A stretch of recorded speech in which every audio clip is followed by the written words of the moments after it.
মিশরের দ্বিতীয় বৃহত্তম মসজিদ মসজিদে হাকিম বি আমরিল্লাহ। বর্তমানে এটি শিয়াদের তত্ত্বাবধানে রয়েছে। দীর্ঘ 6 বছর এই মসজিদটিকে সংস্কার করা হয়েছে, যেই সংস্কারে প্রায় খরচ হয়েছিল $28 লক্ষ।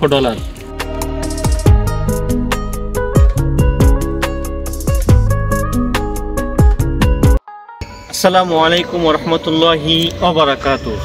সুপ্রিয় দর্শক শ্রোতা বন্ধুরা, সকলকে শুভেচ্ছা জানাচ্ছি মিশরের দ্বিতীয় বৃহত্তম মসজিদে হাকিম বি আমরিল্লাহ থেকে।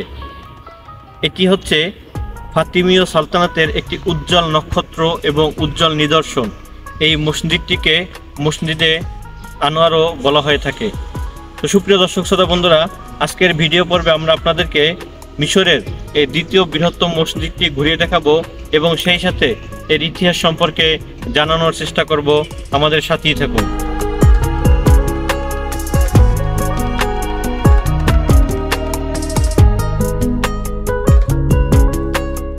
মিশরের বুকে দাঁড়িয়ে আছে এক ইতিহাসের সাক্ষী, 1000 বছরের পুরনো এক মসজিদ, যার নাম মসজিদে হাকিম বি আমরিল্লাহ। শুধু ইট পাথরের নির্মাণ নয়, এটি ফাতিমীয় খেলাফতের গৌরবময় স্মৃতি।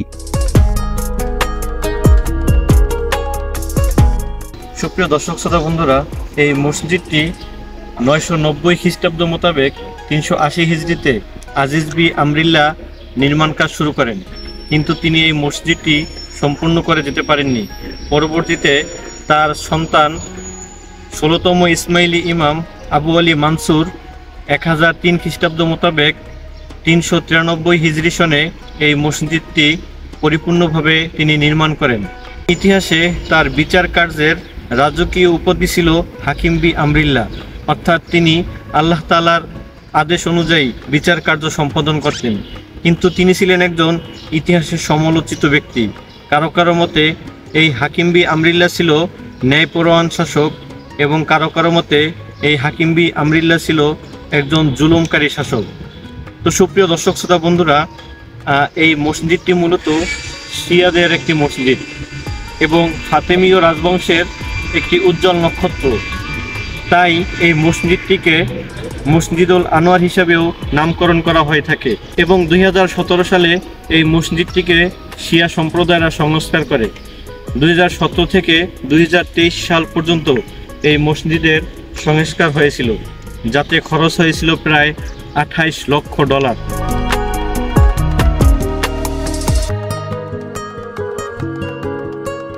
মসজিদে হাকিম বি আমরিল্লাহর দুপাশে দাঁড়িয়ে আছে বিশাল 2টি মিনার, খোলা প্রাঙ্গণ, সারি সারি খিলান ও ভিতরের মিনবার ও মিহরাব, সব কিছুতেই ফুটে উঠেছে ফাতিমীয় সালতানাতের নিপুণ কারিগরির ছাপ।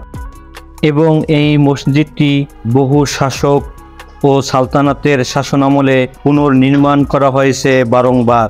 এটি হচ্ছে কায়রোর দ্বিতীয় বৃহত্তম প্রাচীন মসজিদ। এই মুহূর্তে আমরা অবস্থান করছি এই মসজিদের একেবারে মধ্যখানে। আমার পিছনে দেখতে পাচ্ছেন একটি পানির কূপ রয়েছে।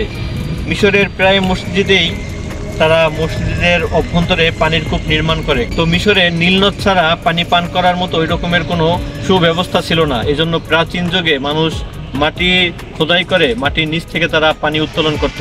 তো চলুন আপনাদেরকে দেখাই এটা কতটা গভীর।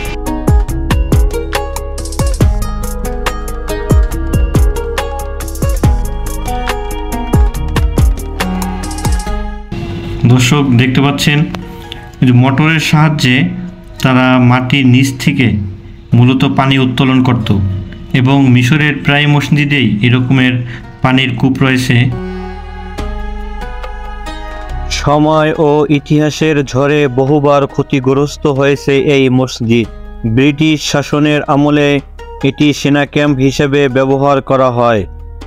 পরে 1980 এর দশকে দাওয়াতি ইসমাইলি সম্প্রদায়ের বোহরা এর সহায়তায় মসজিদটি পুনরায় সংস্কার করা হয়। আজ মসজিদে হাকিম বি আমরিল্লাহ শুধু ইতিহাসের সাক্ষী নয়, বরং একটি জীবন্ত উপাসনালয়, যেখানে প্রতিদিন মুসল্লিরা নামাজ আদায় করেন এবং এটি কায়রো শহরের ঐতিহাসিক ইসলামিক স্থাপত্য পর্যটনের অন্যতম কেন্দ্র।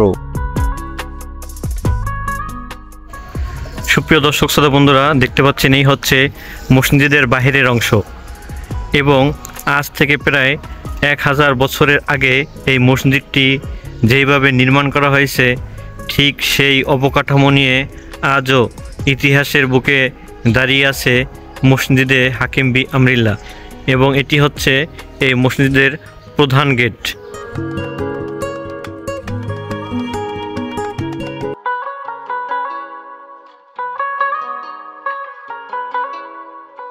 দেখতে পাচ্ছেন এই মসজিদের চত্বরের পাশেই পানির একটি ছোট্ট হাউস রয়েছে।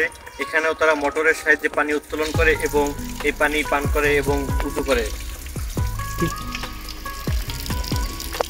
সুপ্রিয় দর্শক শ্রোতা বন্ধুরা, আজকের ভিডিও পর্বে আমরা আপনাদেরকে মিশরের এই দ্বিতীয় বৃহত্তম মসজিদটি ঘুরিয়ে দেখানোর চেষ্টা করেছি এবং সেই সাথে এর ইতিহাস সম্পর্কে জানানোর চেষ্টা করছি। তো আজকের ভিডিও এ পর্যন্তই। দেখা হবে পরবর্তী নতুন কোনো ভিডিওতে নতুন কোনো স্থানে। সেই পর্যন্ত আপনারা সকলেই সুস্থ থাকুন, ভালো থাকুন।